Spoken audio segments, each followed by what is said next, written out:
Hôm qua em mơ hay tất cả là sự thật, sợ môi em run và nước mắt vẫn tuôn, mắt em đẫm lệ, hy vọng anh sẽ về. Cậu mong mỗi thứ sẽ tốt hơn chứ đừng tệ thêm đi. Anh tay trong tay trao nụ hôn ấy giữa ban ngày, xem ra em chẳng còn là gì của anh. Mắt em nhắm lại, không thể thêm nhẫn nại, mặc dù cho anh là người em đã yêu thương rất nhiều. Muộn lòng muộn dạ để yêu ai đó quá khó phải không? Hãy trả lời câu hỏi của em một cách thật lòng.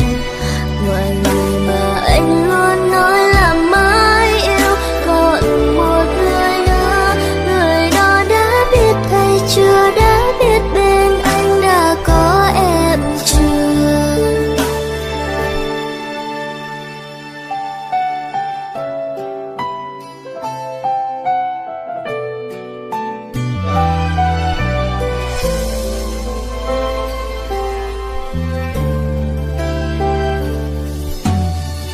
Thôi anh đi đi, không cần phải nói ra làm gì.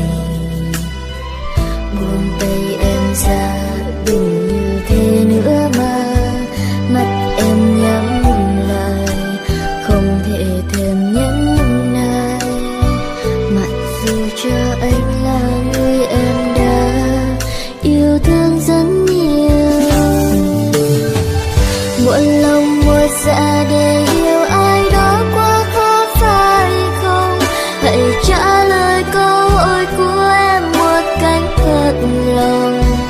Ngoài người mà anh luôn nói là mãi yêu, còn một người nữa, người đó đã biết hay chưa, đã biết bên anh đã có em chưa? Chuyện